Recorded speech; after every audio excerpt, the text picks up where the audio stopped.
جب تک جیو میں آقا، جب تک جیو میں آقا، کوئی ہو نہ پاس آئے، جو مروں تو ہو لحد پر، جو مروں تو ہو لحد پر، تیری رحمتوں کے سائے، جو مرو تو ہو لحد پر، تیری رحمتوں کے سائے، جب تک جیو میں آقا، کوئی ہو نہ پاس آئے، جو مرو تو ہو لحد پر، تیری رحمتوں۔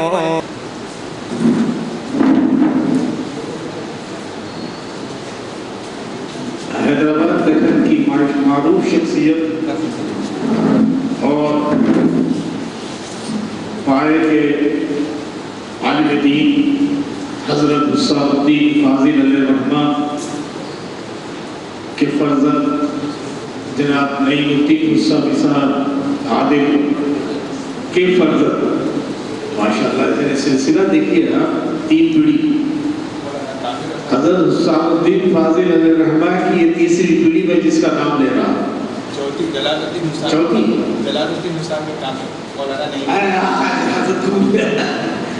جلال الدین حسامی صاحب کامل، اس کے بعد نعیم الدین حسامی صاحب، اور پھر چوتھی پیڑھی ہے یہ ظہیر الدین حسامی صاحب، اللہ نے ان کی دولت سے مالا مال کیا ہے، اور میں ان کے پروگراموں میں اکثر یاد کرتے رہتے ہیں، پہنچ جاتا ہوں، مگر میری ایک عادت یہ ہے کہ مشاعرے میں بیٹھتا ہوں، اور اجازت دے دیتے ہیں ٹھیک ہے، کیونکہ مصروفیت کا شاید اندازہ ہے، اس لیے وہ اجازت دیتے ہیں، لیکن آج مجبور ہو کہ میں بھی بیٹھوں۔ انشاءاللہ میں آپ کے ساتھ آج رہوں گا، اور جیسے ہی صدارتی خطاب ختم ہوگا آپ کے ساتھ میں بھی بیٹھ جاؤں گا۔ آئیے میں مولانا ظہیر الدین حسامی صاحب سے مادمانہ درخواست کروں گا کہ وہ اپنے زرین بیانات سے ہمیں مستفید فرمائیں۔ السلام علیکم ورحمۃ اللہ وبرکاتہ۔ نحمدہ ونصلی علی رسولہ الکریم وملائکتہ یصلون علی النبی یا ایھا الذین آمنوا صلوا علیہ وسلموا تسلیما۔ اللهم صل على سيدنا حبيبنا شفيعنا مولانا محمد وعلى آله وأصحابه وأزواجه وذرياته وأهل بيته أجمعين. أما بعد فقد قال الله تبارك وتعالى في الكلام القديم أعوذ بالله من الشيطان الرجيم بسم الله الرحمن الرحيم. قال الله تبارك وتعالى الذي خلق الموت والحياة ليبلوكم أيكم أحسن عملا۔ قابل احترام تمام حاضرین محفل، الحمدللہ آج ہم سب کے دل بڑے غمزدہ ہیں، کیونکہ ہم نے ایک بہترین مخلص انسان کو کھو دیا، جن کے بارے میں بہت سی باتیں آپ نے سنی ہیں۔ فرماتے ہیں افسوس کے چل بسا وہ مرنے والا، افسوس کے چل بسا وہ مرنے والا، مداح نبی کی قدر کرنے والا۔ یوسف صاحب جو ہے ہر ایک شاعر کی قدر کرتے ہیں، وہ اپنے شاگردوں کو بھی استاد کے مقام پر دیکھنا چاہتے ہیں، تو مداح نبی کی قدر کرنے والا، صد آہ کے خاموش ہوا اے کامل، صد آہ کے خاموش ہوا اے کامل، اشعار کو سن کر آہ بھرنے والا۔ آج اشعار سنائے گئے، روی صاحب کہتے تو یقیناً داد دیتے تھے۔ بہرحال زندگی بڑی قیمتی ہے۔ اللہ نے فرمایا کہ وَمَا خَلَقْتُ الْجِنَّ وَالْإِنسَ إِلَّا لِيَعْبُدُونَ، کہ ہم نے جن اور انسان کو اس لیے نہیں پیدا کیا محض اس واسطے کہ وہ ہماری عبادت کرے۔ اور بقول علامہ جلال الدین رومی رحمۃ اللہ علیہ کے مولانا روم فرماتے ہیں کہ زندگی آمد برائے بندگی، زندگی بے بندگی شرمندگی۔ مگر اللہ نے جناب یوسف روی علیہ بہترین زندگی عطا فرمائی. انہوں نے اپنی زندگی کے پورے لمحات آخری وقت تک مدحت نبی صلی اللہ علیہ وسلم میں گزاری، اور اس کا صلہ انشاءاللہ یقیناً اللہ تعالیٰ انہیں ضرور دے گا، کیونکہ یہ خاص بات میں آپ کے سامنے عرض کر رہا ہوں. شعراء کرام کی جو خاص فضیلت ہے وہ یہ ہے کہ جنت میں اللہ تبارک و تعالیٰ شعراء کرام کی ایک محفل منعقد کرے گا. جنت میں تلاوت قرآن پاک کی ضرورت باقی نہیں رہے گی. اب وہاں فرعون حامان شداد کیا پڑھیں گے، اب شیطان نہیں کا ذکر کیا کریں، سب تو پہنچ چکے جنت میں. وہ نماز کہاں پڑھیں گے، کعبہ تو قبلہ تو یہاں ہے. وہاں صدقہ خیرات زکات کس کو دیں گے، سارے جنتیاں ہیں. ہوگا کیا کہ دیکھیے گزشتہ یہ عید الاضحیٰ جو گزری اس کے دوسرے دن اخبارات بند ہو گئے، دوسرے دن چھٹی ہوگی، اخبارات چھپتے نہیں. تو میں نے بہت سارے ایسے لوگوں کو دیکھا ہے جو روز اخبار کا مطالعہ کرتے ہیں. وہ اس دن اتنے بے چین ہیں کہ آج اخبار ہی نہیں چھپا. ایک سال تو بیزار ہو کے پرانا اخبار لے کے چاٹنا شروع کر دیا، کل کی خبریں پڑھتے جا رہے. بولے تو کیا آپ آج دل نہیں لگا. تو مجھے یاد آیا کہ شعراء اکرام کا دل آخر جنت میں کیسے لگے گا. یا زندگی پوری وہ شاعری میں مدحت نبی صلی اللہ علیہ وسلم میں گزارتے تھے. تو اس فوراً مجھے جو مولانا آخر رحمۃ اللہ علیہ کا وہ شعر یاد آ گیا. حضرت نے لکھا ہے کہ نعت میں سناؤں گا خود حضور کے آگے، نعت میں سناؤں گا خود حضور کے آگے، بس میں نعت جنت میں جب کبھی سجی ہو. تو جب بھی جنت میں گئے بس میں نعت سجے گی تو اللہ تعالیٰ جو یہ جو مدحت رسول صلی اللہ علیہ وسلم کرنے والے جو شعراء کرام ہیں ان کو وہاں اعزازات سے انعامات سے نوازے گا. وہ کھڑے ہوں گے نبی کریم صلی اللہ علیہ وسلم کے سامنے حضرت حسان کی سنت کو ادا کریں. وہ حضرت حسان کی طرح جو اشعار سنائیں گے. تو زندگی کا مقصد اللہ نے فرمایا کہ بندگی، اور زندگی اتنی نازک ہے مگر ہم کو اس کا احساس انسان کے جانے کے پاس ہوتا ہے. قدر نعمت بعد مثال. اب مردہ پرستی زندہ باد نہیں کہہ رہا ہوں میں، عموماً ہوتا ہے ایسا. مگر ابھی صاحب کا معاملہ بالکل الگ تھا. ان کی زندگی میں ہی کئی وقت ان کی تہمیت بھی ہو گئی. ایسا نہیں کہ ان کے انتخاب کے بعد ہم ان کو جو سمجھے نہیں، زندہ رہتے ہوئے ہی ہم ان کو سمجھتے تھے. تو قدر نعمت بعد مثال اب ہوتی ہے عام طور پہ. بات مجھے بہت دل کو چھونے والا ایک شعر مجھے پسند آیا ہے جس میں زندگی حقیقت کتنی ہے وہ بتائی جا رہی ہے. ایک یہ جہاں ایک وہ جہاں، دو جہاں اللہ نے بنائے ہیں، دنیا و آخرت. ایک یہ جہاں ایک وہ جہاں، ان دو جہاں کے درمیان، ایک یہ جہاں ایک وہ جہاں، ان دو جہاں کے درمیان بس فاصلہ ہے ایک سانس کا، بس فاصلہ ہے ایک سانس کا. جو چل رہی تو یہ جہاں اور رک گئی تو وہ جہاں. بس زندگی ابھی حقیقت، زندگی ابھی فضا. لوگ کہتے ہیں کہ کیا عمر ہے، جیسے ہی انتقال ہوا کہتے ہیں کہ کیا عمر تھی. ابھی ہے اور ابھی تھا کا مسئلہ ہو جاتا ہے. تو حضرت یوسف رویش رحمۃ اللہ علیہ کے اس تعزیتی جلسے میں مجھے بھی بہت خوشی ہو رہی ہے یہاں پر شرکت کرتے ہوئے. اور خاص بات یہ ہے کہ آپ کے شہزادے پھر اور بھی آگے کی نسل کے الحمدللہ یہاں پر ہے. سب سعادت پڑھانے سے ان کی قدر و قیمت ہم کیا جانیں. ایک حدیث شریف میں نے پڑھی ہے کہ سارے لوگ جنت میں جانے کے لیے منتظر نہیں کہ کھڑے رہیں گے. پہلے سادات اکرام کو اللہ تعالیٰ جنت میں بھیجے گا تب دوسرے دن. تو چونکہ نبی پاک علیہ السلام سے ان کا رشتہ ہے، ان کا تعلق ہے. آج چونکہ مغرب کے بعد سے نئے سال کا آغاز بھی ہو چکا ہے اور حضرت عمر فاروق رضی اللہ تعالیٰ کی یوم شہادت کا بھی دن ہے. تو وہ ایک بات مجھے سادات اکرام کی جو تعظیم جو یاد آ رہی ہے اس کو عرض کرتے ہوئے دو تین باتیں عرض کر دیتا ہوں. ایک مرتبہ حضرت سیدنا عمر رضی اللہ تعالیٰ عنہ حضرت سیدنا علی المرتضیٰ کے پاس تشریف لائے اور کہا کہ علی میں نے سنا ہے کہ کل قیامت میں سارے رشتے جو منقطع کر دیے جائیں لیکن ایک رشتہ نبی کریم صلی اللہ علیہ وسلم کا جو خاندانی رشتہ ہے وہ قائم رہے گا. تو کہا کہ علی میری خواہش ہے کہ تم مجھے اپنا داماد بنا دو تاکہ میں تمہاری نسل میں، تمہارے رشتے میں، تمہارے رشتے داروں میں شریک ہو جاؤ، حضور سے میری نسبت اضافہ ہو جائے. تو آپ کی اطلاع کے لیے شاید کہ آپ حضرت بخوبی واقف ہوں گے، حضرت عمر داماد ہے حضرت سیدنا علی حسن ہے.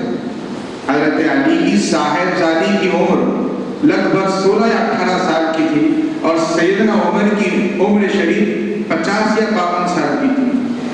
جب سیدنا علی نے یہ دیکھا کہ عمر نے میری بچی کا بیان جو مانگا ہے، نکاح کی خواہش کی ہے، تو کہا کہ اس وقت پوری دنیا میں عمر سے بڑی فضیلت والا کوئی شخص نہیں، اگر وہ میرا داماد بن جائے تو کتنی بڑی بات ہو۔ اور پھر جب صاحبزادی سے انہوں نے پوچھا، کہا کہ بابا جان جن کے بارے میں نبی پاک علیہ السلام نے بشارتیں دی کہ اگر میرے بعد کوئی نبی ہوتے تو عمر بن خطاب نبی ہوتے، اور یہ فرمایا کہ عمر اہل جنت کا چراغ ہے، تو صاحبزادی نے کہا اس سے بہتر بیان کون سا ہو سکتا ہے؟ تو بہرحال یہ آج کیونکہ ابھی ذکر آ گیا سیدوں کا، تو میں نے یہ چیز آپ کے سامنے عرض کی ہے۔ اور حضرت یوسف رویش رحمۃ اللہ علیہ کی تعزیتوں کا جو جلسہ چل رہا ہے، سلسلہ چل رہا ہے، میں نے اخبار میں جو سلسلہ دیکھا ہے وہ اس لیے کہ میں نے بہت کم ایسے حضرات کو دیکھا ہے جن کے انتقال کے ساتھ ہی سلسلہ شروع ہوتا ہے۔ لوگ ذرا سمجھتے ہیں، کچھ مشورے کرتے ہیں، پھر ذرا 8 دن 10 دن، جمعے کے روز انتقال ہوا۔ ہمارے سلیم صاحب نے مجھے اطلاع دی، اللہ جزائے خیر دے، اسکول میں تھا، میں مدرسے میں، سنتے ہی مجھے بالکل ایک عجیب کیفیت ہو گئی، کیونکہ ایک دن پہلے ہمارے سہیل صاحب نے کہا تھا، ایک عباس متقی صاحب کی جو رحیت کی تقریب کرنا چاہ رہے تھے، وہ کچھ جو ارادہ ظاہر کیے ہمارے کامل حال یابت پورے میں، لیکن پھر فون پہ اطلاع دی کہ یوسف رویش صاحب کی شرکت کے لیے جو عباس متقی صاحب بہت زیادہ خواہش مند ہے، چونکہ ان کی طبیعت ناساز ہے، ٹھیک ہونے کے بعد انشاءاللہ کریں گے، تو اس کو تھوڑا ایکسٹینڈ کر دیں گے۔